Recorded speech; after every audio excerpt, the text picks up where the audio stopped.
Today, we are diving into the cold cobblestone streets of a musical classic, the 1970 film Scrooge. Now, this is a story we all feel like we know backwards and forwards, right? But I'm telling you, this version offers a uniquely haunting look deep into the mind of its very famous miser. Think about it. From black and white silent films all the way to The Muppets, we've seen countless takes on Ebenezer Scrooge. So what is it about this one? What makes the Albert Finney version so powerful that it just sticks with you decade after decade? Well, a huge piece of the puzzle is Albert Finney himself.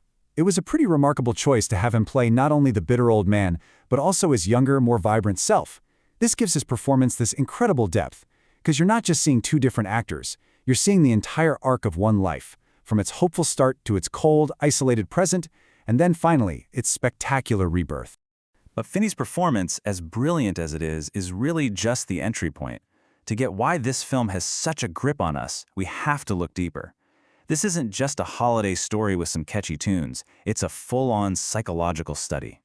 The film takes Scrooge's famous "bah humbug" and treats it as more than a catchphrase. It's actually a symptom, the outward clanging of a suit of armor he's built around himself. You see, the film makes this fascinating argument that Scrooge's obsession with money isn't just plain old greed. No, it's a defense mechanism. It's a wall he built, brick by brick, to shield himself from the pain and disappointment of the world. So where did all that pain come from? The movie shows us the cracks in that armor, the traumas that created it. We see a past filled with hurt.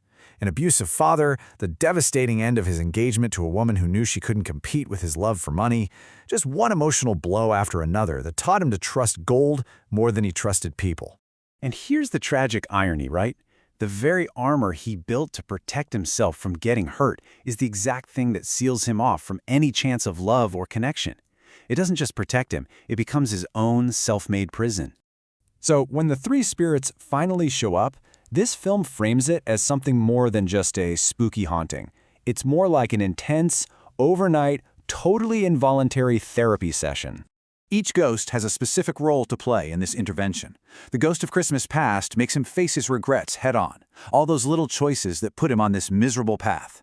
Then, the ghost of Christmas present forces him to feel for other people, awakening an empathy that's been dormant for decades. And finally, the future. Well, that confronts him with the one thing he can't buy his way out of, a lonely, meaningless death. And this version adds a sequence that is pure nightmare fuel, something you won't find in the original book.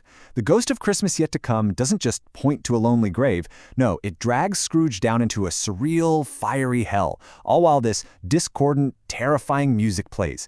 It's like his deepest subconscious fear is made real. He's not just going to be forgotten, he's going to be damned. And the film is so brilliant because it doesn't just tell us these things, it shows us.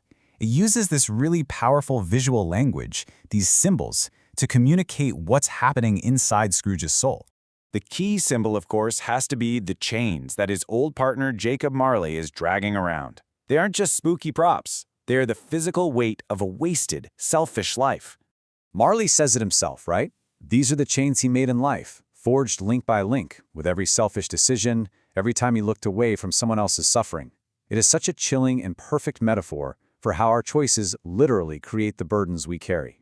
The movie's use of color is also so deliberate. Scrooge's present-day world is literally drained of warmth. It's all cold blues and sterile grays. But the second he travels back to his past, especially to that vibrant Christmas party at Fezziwig's, the screen just explodes with warm golds and rich reds.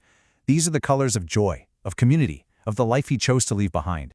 So let's circle back. Why does this film endure?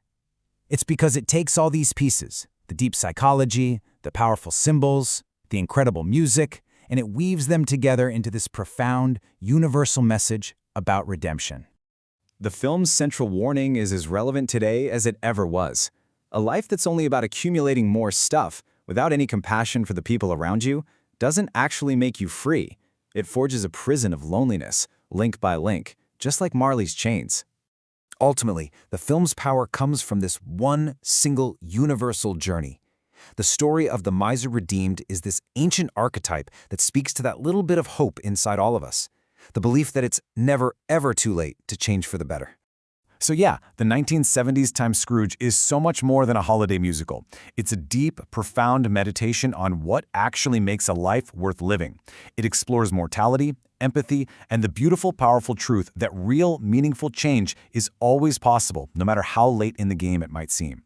And that really leaves us with one final lingering thought. Maybe the most hopeful message in the entire film is that even the heaviest chains, the ones we make ourselves with our own choices, can be broken. So the question it kind of leaves us with is, what does that mean for the chains, big or small, that we might be forging in our own lives?